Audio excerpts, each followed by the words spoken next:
guys, Jay here. Welcome to Eons of Battle. Collecting an army is a wonderful thing, and your first army is always something special. You pick your faction, you pick your colors, and you just go to town collecting. My first army was Necrons, and I had built up a pretty nice little force of Necrons before my eyes started to wander. That second army, the second 40k army, is kind of the breaking point. There is something magical about just being the Necron guy, or the Space Marine guy, or the Imperial Fist guy, and just collecting a massive army. And it feels like back in the day, it used to be a little bit more of a thing to just be the guy and collect one faction until you have entirely too much of it. But starting a second army is it's not a risky endeavor, but it might not be the greatest idea. If you compare it to like an RTS, like StarCraft, you try out all the three factions before you really sink into the one that you prefer. I play the Terran, but you try out the Zerg and the Protoss and you see kind of what fits, where tabletop wargaming, you don't really get to do that. Hopefully you have some sage advice from friends or from other people who play the game who can kind of give you some insight into the play style or how the army feels so that you know it's for you. Although I feel like often you just kind of grow into your army and it just becomes the thing you like, as opposed to understanding and mathing it all out exactly which one is the perfect thing for you. But you do get into those situations where the grass always does seem greener, and maybe it is time to start that second army. And I want to talk a little bit about why that's great, and kind of some of the problems with starting a second, or in my case, third, fourth, fifth, sixth army. And speaking of armies, early on in my Warhammer career, a lot of my collecting was inspired by watching tons and tons of miniature wargaming, which means that it's very fortuitous that Mini Wargaming happens to be today's sponsor. Lord Davicus and his army of the Veil Touched have just returned from the other side of the Veil and now must face off against two new factions available through a new GameFound campaign. The Imari, armored dwarves who persevere in the face of overwhelming threats, and the Gorkorg, hellish monsters whose endless assaults are carried out with surprising tactical precision. These brand new armies can now join the tabletop of Ravaged Star with a whole lineup of miniatures to choose from. These miniatures are available through Titanic War Packs, each featuring dozens of models from the faction or factions of your choosing. Newcomers might be interested in the Siege of Ankar Battle Pack, a massive box featuring dozens of high-quality PVC miniatures from both of the new factions and everything you need to start playing your games of Ravaged Star. Also available is the Ancient Evils Battle Pack, featuring models from the Gorkorg and the Veil Touched. Of course, both the Imari and the Gorkorg have individual war packs to suit your needs, and the campaign also features previously released Veil Touched faction minis at a discounted price. Follow the link in the description below to head on over to GameFound and find the pledge that works for you. I have painted many of these miniatures myself, and they're pretty spicy. But speaking of spice, you know what's something nice? That second 40k army you've been eyeing. Now, one trap I think that I fall into a lot with the many armies that are in my collection is I always have this thought in my head that my current army is a little rough around the edges. There's some unbuilt stuff. There's some broken things I've been meaning to fix. In fact, a lot of my Space Marines have broken arms and broken bolters, and I literally just don't play with them. I play with the ones that are still fixed and still all put together. And so literally my army is a mess. But that second army, that new army, I could really do a good job with it, and I could build exactly what I need and have it all wrapped up in a nice little bow. And I sort of chase that dragon all the way to Facebook Marketplace, where I make some unwise purchases, and then I just end up with two armies that are both okay put together. And that's not necessarily a bad thing. I like to tinker on my armies, and so it's okay if not every single miniature is perfectly tabletop ready, or maybe it is tabletop ready, but it still needs some of the turrets painted or some of the magnetized weapons painted without the project actually feeling done. It's hard to feel like it's complete and like it's all put together. I think where that changes is with other games that aren't Warhammer 40k. My Malifaux gangs are immaculate, literally perfectly painted, lovingly based, all wrapped up in a nice little bow. I know exactly where the cards are to play them in-game. I've got my rule books. They feel great. And that's kind of always what I want out of my armies. I want them to feel done. And everything that I have that's not Warhammer 40k feels pretty done. But 40k is so big with so many models that it's really hard to actually get anything done, especially when you have too many armies. It's nice to have options for painting, but you always do have options for painting. You can just buy models for the joy of putting them together and painting them. You can always get random 3D prints off of Etsy.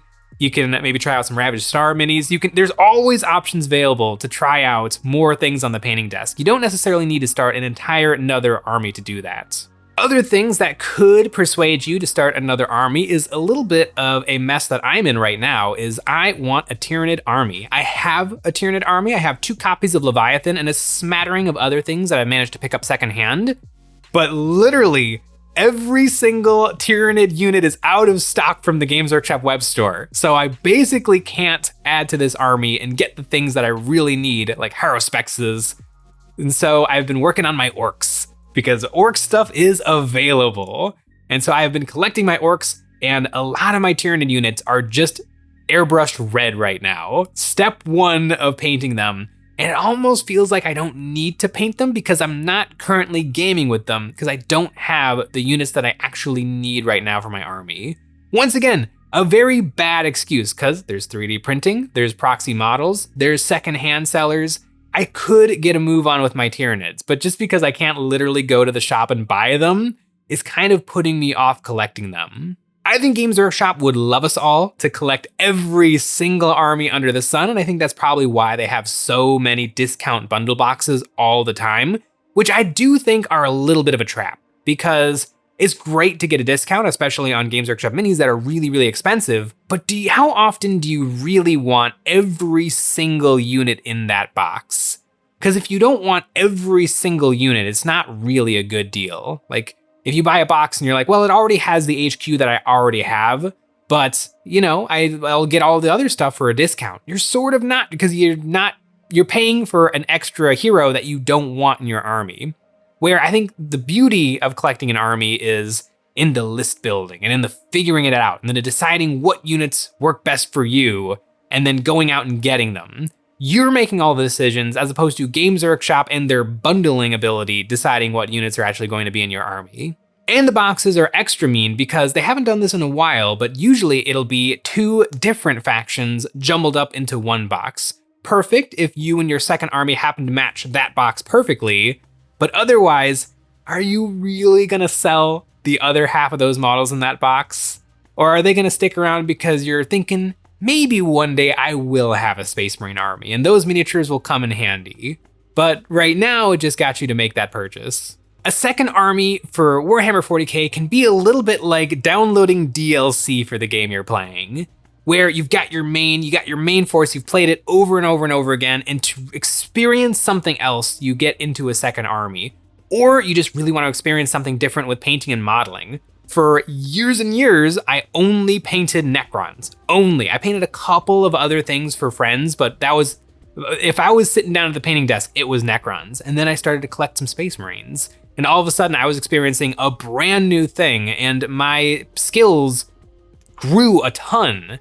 However, they stopped growing because then I was just painting Space Marines. For years and years and years, I was just painting Space Marines, where now I paint everything under the sun. And I feel like that's really how your skills increase. So if you just want to start a second army just to get better at painting, you'll get better at painting, but you'll get better at painting that one specific thing, where I think setting yourself up these interesting little projects, these one-off models, maybe cool things from other games, like Malifaux has a lot of really, really cool models and it doesn't take that many to actually get a crew together. I think those are the sorts of things that are really gonna push your hobby into a new place more so than a second army. I definitely all the time chase the dragon of that perfectly finished army all wrapped up in a nice little bow. And none of my 40k armies are like that, but I still feel like the possibility is there. Maybe my Death Guard, maybe my Sisters of Battle, maybe I can write that perfect army list that is just what I want to be playing with forever and ever, and I'll be able to paint just those models, and then I can throw away all of the extra bits and all of the sprues, and I won't need to magnetize anything, and it'll all be absolutely perfect. But that's not really how Warhammer 40k is, and part of the fun of Warhammer 40k is that it does change all the time. The Black Templar list that I was running in 6th edition is not the list I was running in 7th or 8th, and then I took 9th edition off. And now coming back into 10th edition, I have like 3 different Space Marine lists that have almost no like almost nothing flows in between them. So I essentially have 3 different Space Marine armies that I'm playing with, trying desperately to beat Sean and getting tons and tons of stuff painted in order to have these armies properly up and running. And that's just sort of how Warhammer 40k works. And it's awesome. It's awesome that there's a new Necron model coming out. And it's like, if I paint that one Necron model, then all of a sudden Wraiths get a lot better. And then maybe I need to add more Wraiths to my army. And that kind of flow that Warhammer 40k has does make it really fun and unique, where my Rebels for Star Wars Legion or my Basilion fleet for Armada, those are kind of done. Like, they're just, I take the same list every single time, and it performs kind of the same in the game. I play up against different factions, and so that adds to a lot of difference in the actual gameplay. But it's very different from Warhammer 40k, where my list changes almost every single game, and part of the fun is trying things out and all of these little tiny sliders and dials that you can change in your list to make things just right. I always think back to my early days of Warhammer 40k, the Daka forums, where everybody posted everything Warhammer, and you'd see under every user's name would be a little breakdown of their collection of Warhammer, and it would usually always be like 8,000 points of Orcs, 1,000 points of Space Marines, 70 points of Dark Eldar, 25 points of Genestealer Cult because they happen to own 1 Magus or something. And that was your little badge of honor. And you would see them update all the time. Like, sometimes I would go back to someone's blog over and over and over, and you would actually see their numbers change, and it was kind of awesome. There is sort of a badge of honor of a completed Warhammer 40k army. And completed means painted. If you have a gray army and you're thinking, you know what, I made the wrong decision, Space Marines weren't for me, I really am a Tau player at heart, I would say paint up those Space Marines. Try to like the Space Marines, because I bet you can find a way to do it. Maybe there's a way to make Space Marine Tau. Maybe you do a whole army of Guavessa, the human beings who work alongside the Tau and may or may not be brainwashed by the Ethereals. Like, maybe you can actually craft that army into something you like. Or if you're just looking to switch up your painting, you can just do that. And you can even do that and keep your army looking perfect. Like, if you play Blood Angels and you're like, I'm so sick of spray painting everything red and then picking out the helmets blue, why not paint like your Devastators blue with red helmets? You might think that sounds crazy, but it'll look right all masked up with the rest of your army to have some inverted colors. Your secondary becomes your primary color, or you take some of your accent colors and you make them the main color. As long as it's all the colors are kind of represented throughout the faction, it will look okay to have some weird units. In my Black Templar army, my suppressors are painted white and my Centurions are painted black and white, like the black and white cookie from Seinfeld, and it looks really good, and it makes me love them even more because they're different from the sea of black models that make up the rest of my Black Templar army. I think a second Warhammer army is a little bit of a risky proposition. I don't think it's a bad thing or something that should be avoided. I think we all know ourselves well enough to know if we can handle taking on even more miniatures to paint. But I do think that some thought should be put into it, whether you actually want why you want a second Warhammer 40k army, or if the things that you're looking for could be achieved other ways, by adding new units to your army and painting them in slightly different ways, or just trying out a second game or a different game. Honestly, I think that is better than starting Warhammer 40k, because you never know. Most people only get a chance to play Warhammer 40k because it's the most popular, but there's a lot of other really cool war games out there, and they often have a very low barrier to entry. So trying those out might be a really nice way to really change up the play style. Malifaux uses cards instead of dice. Armada is boats, so there's no land to move on. You have to go on the water. And no matter what war game you're interested in, you're probably gonna need some terrain. And you know where you can find some terrain? Over on our Patreon. Over there, we have a brand new STL pack every single month, and this month we have the Shipping Depot, a full grimdark board full of super huge cranes, elevators, and functional shipping containers. We also make extra episodes of Eons of Battle where we take a look at our viewers' miniatures and give some ideas and critiques of how to improve their painting, and we have a tier where you can get your name on one of my Black Templar Space Marines and you can join the crusade. I think I collected my second 40k army about 2 years into collecting Warhammer, and at that point, my Necron army was painted and finished. Although I would go on to repaint it, and then repaint it again, and then repaint it again. Thanks for watching.